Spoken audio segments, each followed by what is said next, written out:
எந்த ஒரு நிலை வந்தாலும் சலனம் இல்லாமல் நமது மனது நம்முடைய கட்டுப்பாட்டில் இருக்கும் போது அந்த நிகழ்வுகள் யாவும் நகர்ந்து போய்விடும் அப்படிங்கிறத இதன் மூலமா நீங்க தெரிஞ்சுக்குங்க. அதுல பெரிய தாற்பயம் எல்லாம் இருந்தாலும் நம்ம இப்ப இதுக்கு தெரிந்து கொள்ள வேண்டியது இந்த அமைதி அப்படிங்கிற ஒரு விஷயம்.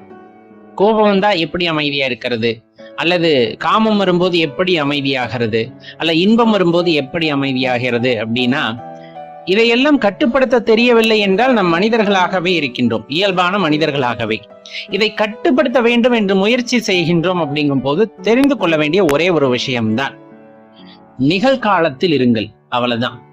ஏதாவது கவலை துன்பம் வருகிறது அப்படின்னா, இதனால இந்த பாதிப்பு வருமோ அந்த பாதிப்பு வருமோ, இப்படி நடந்திருக்குமோ அப்படி நடந்திருக்குமோன்ட்டு எதிர்காலம் கடந்த காலம் இந்த மாதிரி மாத்தி மாத்தி போறதெல்லாம் இல்லாம விழிப்புணர்வு நிலையில் இருத்தல் அப்படிங்கிறது ரொம்ப அவசியம். அது ரொம்பவே முக்கியமான விஷயம். அந்த விழிப்புணர்வு நிலைனா என்ன இப்ப நடக்குது அப்படிங்கிறத தெரிந்து கொண்டிருக்க. இன்னும் சொல்ல போனா இப்ப இறைவனை உணர வேண்டும் அப்படிங்கிறது சாதாரண விஷயம் அல்ல, நல்லா தெரிந்து கொள்ளுங்கள். இப்ப நம்ம சிவபெருமானை வழிபடுறோம் அப்படின்னா அது சாதாரண விஷயம் அல்ல. எத்தனையோ பிறவிகளில் செய்த அந்த புண்ணியத்தின் பலனாக நாம் இன்று வழிபடுகின்றோம். அனைவருக்கும் அந்த பாக்கியம் கிடைத்து விடுவதில்லையே. நம்ம அதன் பலனாக இன்று நம்ம வந்துட்டு வழிபடுகின்றோம் அப்படிங்கும் போது அது ரொம்ப பெரிய விஷயம் அல்லவா?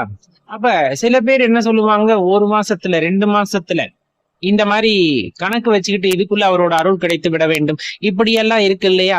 ஒரே ஒரு விஷயத்தை தான் நம்ம தெரிஞ்சுக்கணும், இது ஒண்ணும் இன்ஸ்டன்ட் பக்தி கிடையாது.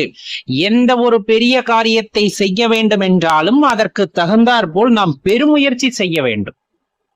அவங்க பல யுகங்கள் பல ஆண்டுகள் வந்துட்டு கடும் தவம் புரிந்து தன்னிலை அறிந்து தனக்குள் இருக்கின்ற இறைவனை உணர்ந்து அதன் வாயிலாக அவர்களை சரணடைகிறார்கள். அப்படிங்கும் போது நம்ம 1 மாதம் 2 மாதம் பட்ட கஷ்டத்தையே பெரிதாக நினைத்து கொண்டோம் என்றால் அதுதான் மாயை அப்படிங்கிறத நல்லா தெரிஞ்சுக்கணும்.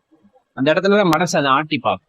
ஏன்னா 1 மாசம் 2 மாசம் 1 வருஷம் இவ்வளவு கஷ்டப்பட்டமே ஒரு பலனும் இல்லையே அப்படின்னு அவங்க அந்த நினைவு நமக்குள்ள வந்துட்டாலே நம்ம பக்தியானது அங்க கேள்விக்குள்ளாகி விடுகிறதே